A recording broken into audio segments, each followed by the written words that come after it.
Greetings and welcome back to 50 Shades of Beige. Well, I seem to have run out of storage in my main machine and I'm in a little bit of a pinch. So tonight we're going to do a DIY NAS, or we're at least going to attempt a DIY NAS using only parts that I have around the lab here. So as you can see, I've got two Optiplex 7030s. This one came with a Core i5 9th gen, probably a 9400 or 9400T, maybe a 9500T if I'm lucky. This one is just a board that's a known good board that I have. Now a little bit of story behind this one here. The reason why I have two is because I need to make one work out of both of these. That's because this one with the cover on it was actually involved in a lightning strike. So I was unable to, well, basically it doesn't work. We know for sure that this one here does not work. However, I'm hoping that I can salvage some of the parts. Hopefully the motherboard took the brunt of the hit and we won't have any further problems. Anyway, let's go ahead and get right into it. This is kind of a blind teardown for me. I haven't pulled one of these apart in a long time, so you'll have to bear with me a second. In fact, we might just fast forward a little bit here. I did want to do a little bit of an inspection around the power just to see if I could figure out where it was damaged. We'll see if we have any carnage from the lightning strike, although I doubt it. The lightning strike went all the way through the house. So chances are there's probably no physical damage to the board. I would imagine something probably got overvolted and maybe a component got damaged. This machine basically doesn't power on at all. It just does nothing. I swapped out the power supply just to double check and still got nothing. So I know that we have a problem. I usually prefer to use my orange screwdriver over here when I'm working with coolers, just so I can get that extra little bit of leverage. But unfortunately, this bit is just a tiny bit too big for these screws, and I'd rather not strip them out if I can avoid it. Okay. Let's see what we've got in here. Wow, Dell, good job with the thermal paste. Let's see. Oh yeah, that's hard as a rock. Look at that. It literally is just flaking off.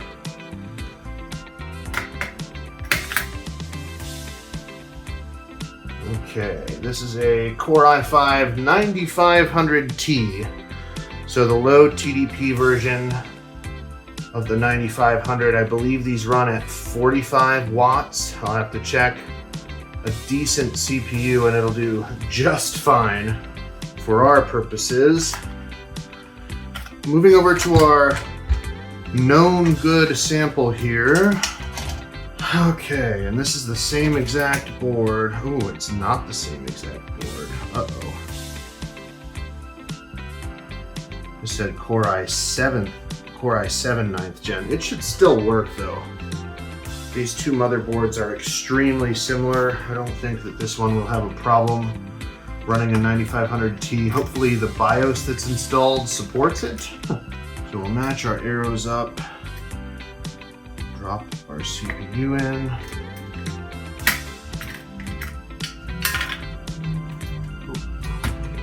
All right, so many of these little thermal paste packets to use up. Today's flavor is Viking for LED CPU cooler used. Heat conduction expert. Let's put a little bit of this down. We don't need much. In fact, that's probably way too much, which is perfect. Make sure we're getting it in the hole. Let's see here. Where's our power button? Over there. I think I can just... Yep, I sure can. All right. Let's just see if it even turns on for us here. There we go. Oh, we've got a white light. That's a good sign. The white LED is on. So we might just be in business here. There it goes. All right, great.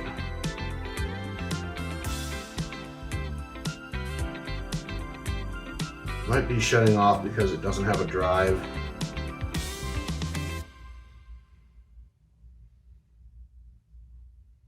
I'm surprised it's not beeping at me. Okay. Whew. Scared the bejesus out of me. Alright. Yes, we know. We know you're missing stuff. Okay. All I really wanted was signs of life. We can work out postcodes and other such things once we get this all put together. That is good news. All right, so let's talk about what our options are today. This is what I have. This is a M.2 to PCIe board. It does have the ability or the option to carry 3.3 and 5 volts, although we won't need, I'm sorry, 3.3 and 12 volts. Although I don't think we'll need the 12 volt, if I'm being honest, but we'll see. So I'm thinking I'm gonna drop this guy in here, and then what I found is, I was going through my stuff, and I found this old PCIe to SATA card. This is a Vantech jobby here, part number UGT ST644 Robert.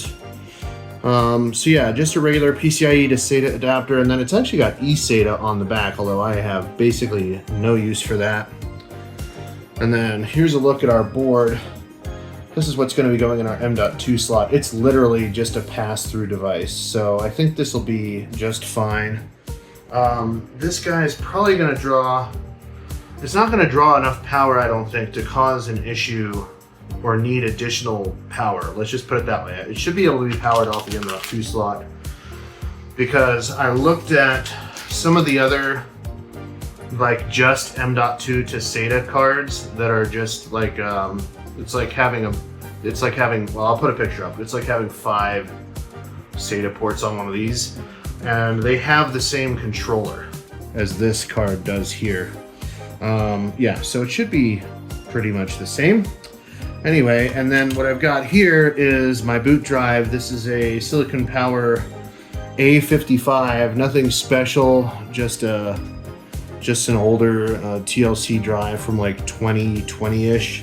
Why I'm using this is because this is somewhat sacrificial, because we're going to have to crack this open in order for it to fit. Because if you look here, Dell in all of their wisdom put the SATA slot in this configuration, and I understand why, because they're trying to save space.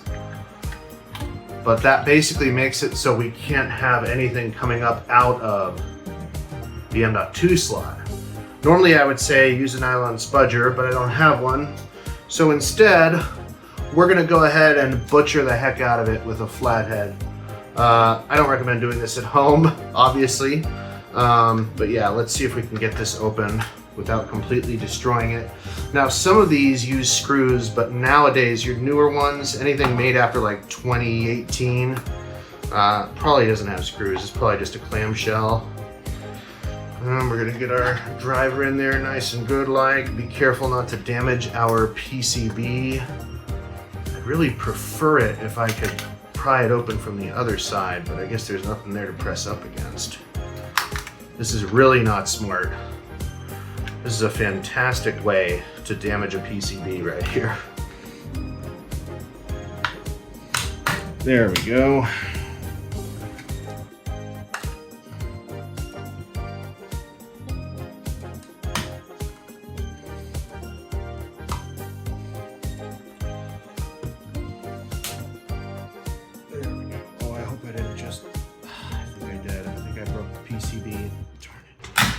Let's see. Nope, I didn't. Okay. Looks like we are all good. This should just pop right out. There we go. So that's trash. Let's see if we can fit what we need to fit in here.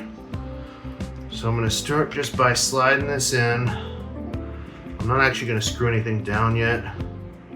That's why I left that Dell thermal pad in there, so I can kind of push up against that. Oh, this is going to be really tight. Shit. Come on. This is going to be extremely tight. This might be 110% perfect. Let's see.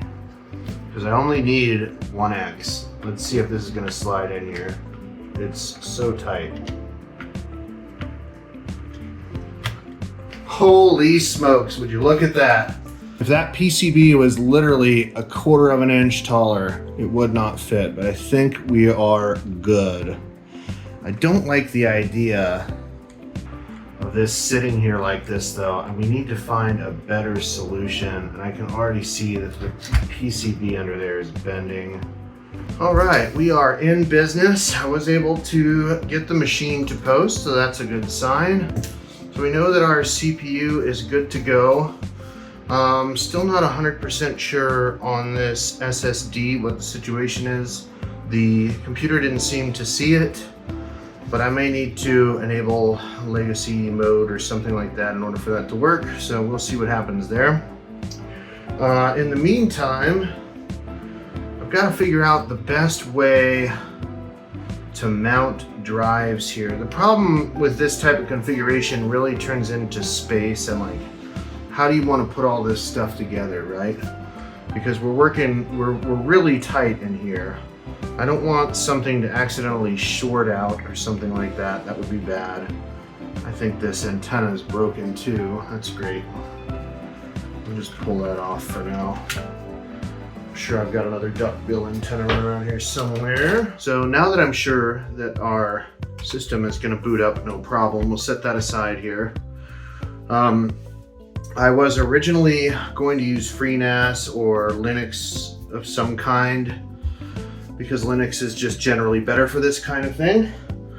But unfortunately, I discovered that a couple of these drives have old spanned Windows volumes on them, and I want to try to save that if possible, so we're going to go with Windows 10. Now let's talk about drives.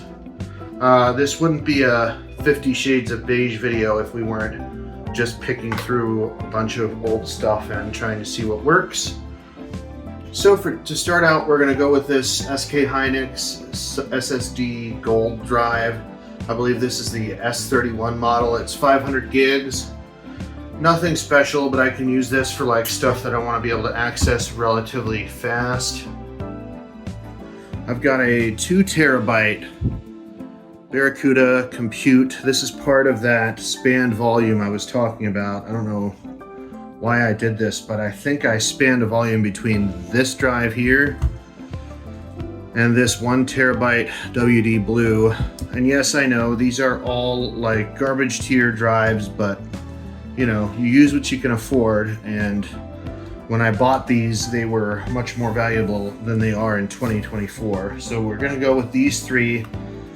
And then I've got some extras here. I've got another 2 terabyte Barracuda, I'm sorry, I've got a 500 gig Barracuda right here. This is an older job, date code 14256. I'm not sure exactly when this hails from, but I want to say it's around 2013. Definitely an older drive. So I'll try to stay away from that one. There's the 4 terabyte Barracuda Compute. Now this one might have some potential. I'm not sure if there's anything on it or not. We're gonna find out. And then I've got another 1 terabyte. This is a WD Green that I pulled out of a Western Digital MyBook, an old MyBook.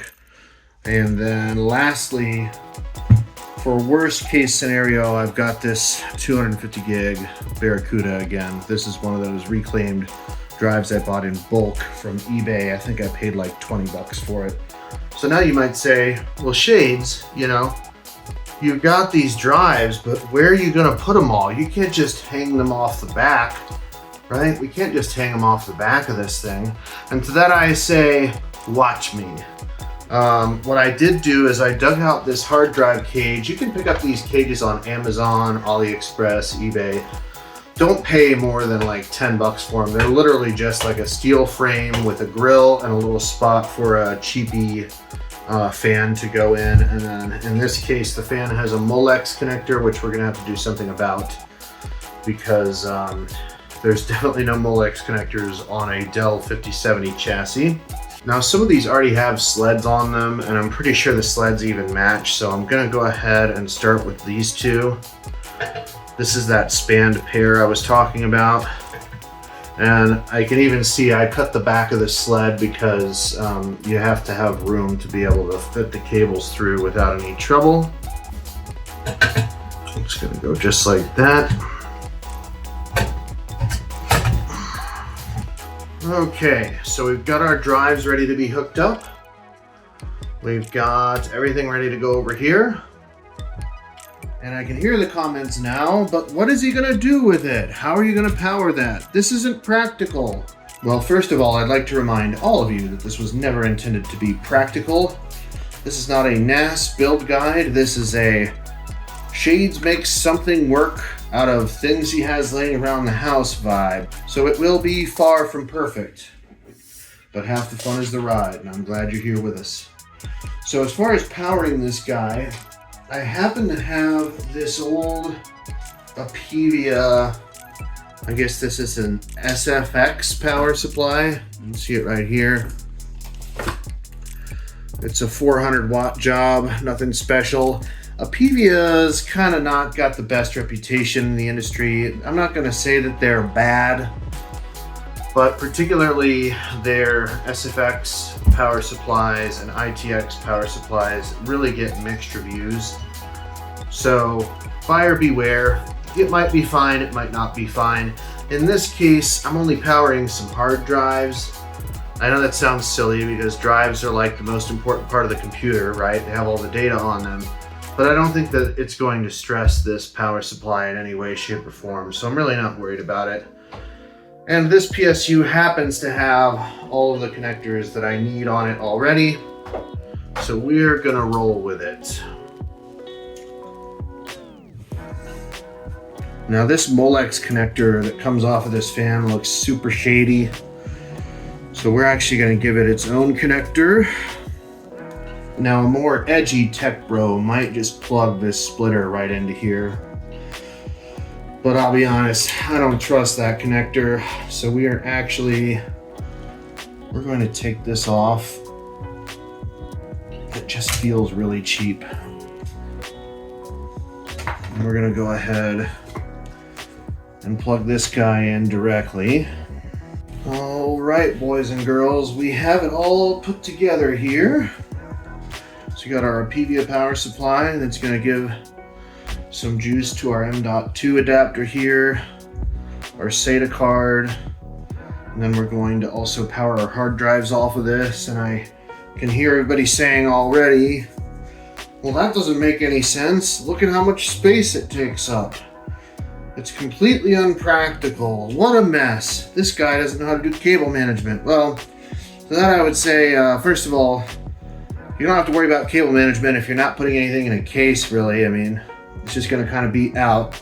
And second of all, I do have a plan for putting this all together into one nice, neat package.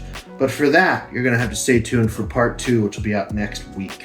So be sure to hit the subscribe button, and that way you can be here to follow up when we finish the project. In the meantime, let's go ahead and see if we can get Windows running here and make sure our drives and everything are working correctly. All right, I got you here in handheld mode real quick. We're gonna go ahead and try our first boot of the trash bin NAS. Let's see how it goes. Oh, I guess it helps to plug it in first, doesn't it?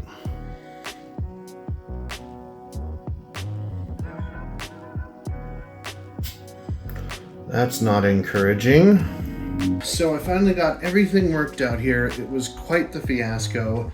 Basically what I learned is if you put anything in this M.2 slot, it doesn't really matter what it is. If the Optiplex machine detects an M.2 drive, it's going to try to boot off of it. I went ahead and pulled everything apart again. I put my 2.5-inch drive in and I grabbed my trusty Windows 10 USB, and I just installed Windows natively here, and it seems to have worked fine. If you really want to know the settings and how to make this work, just leave me a comment down below and I'll list them out for you. I did not film that portion of the fix.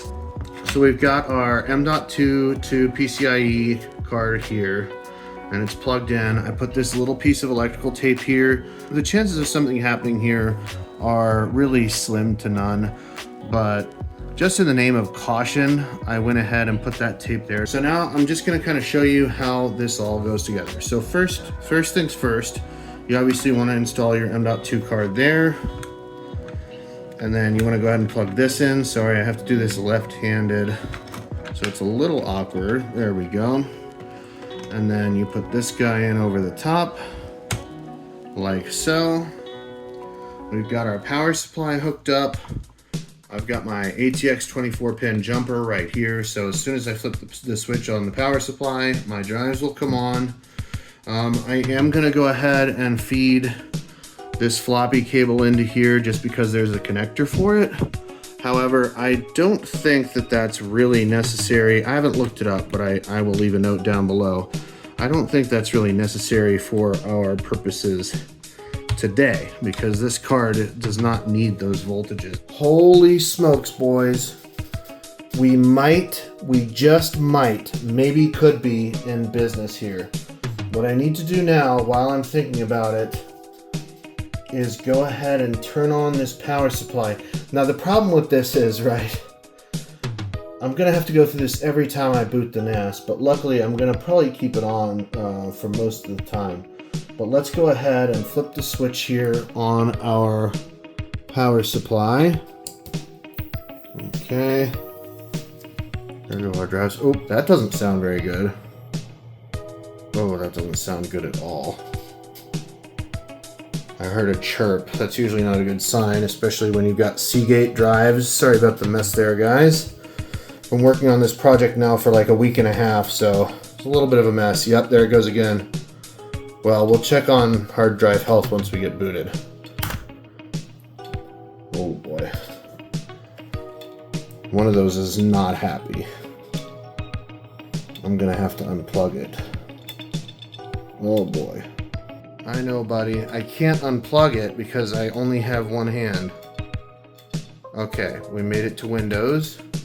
And we can see our drives. Fantastic, we did it. All right. So the trash can NAS is sort of in business. I need to figure out what's going on with this drive chirping like crazy. That's probably garbage now. Although oddly enough, everything seemed to mount. I've got 3 different drives here, so Okay, it looks like we're in business. We accomplished our immediate goal, which, as I had mentioned earlier, was really just to get some sort of a storage solution set up for my footage out of parts that I had laying around, and it was a really fun journey. I think ultimately what I'm gonna have to do is take the data off of these spanned volumes and migrate them over to a bigger drive, and then we're gonna go like with FreeNAS or something like that. It doesn't make sense to run a full Windows 10 system, especially if I'm just like running a file server. So let me know down in the comments what you think the best option is for a DIY server such as this. I'd be interested to hear your thoughts. As much experience as I have with technology and everything like that, I've never actually built a NAS from scratch. This is my first time, so I'm interested to hear your thoughts. Anyway, thanks so much for watching. I know this was a longer video than normal. Be sure to stay tuned for part 2, where we put all of this in a nice little container so that I can put it in my living room, because there's no way my wife is letting this contraption come out of the computer lab. Anyway, thanks so much for watching, and we'll see you soon.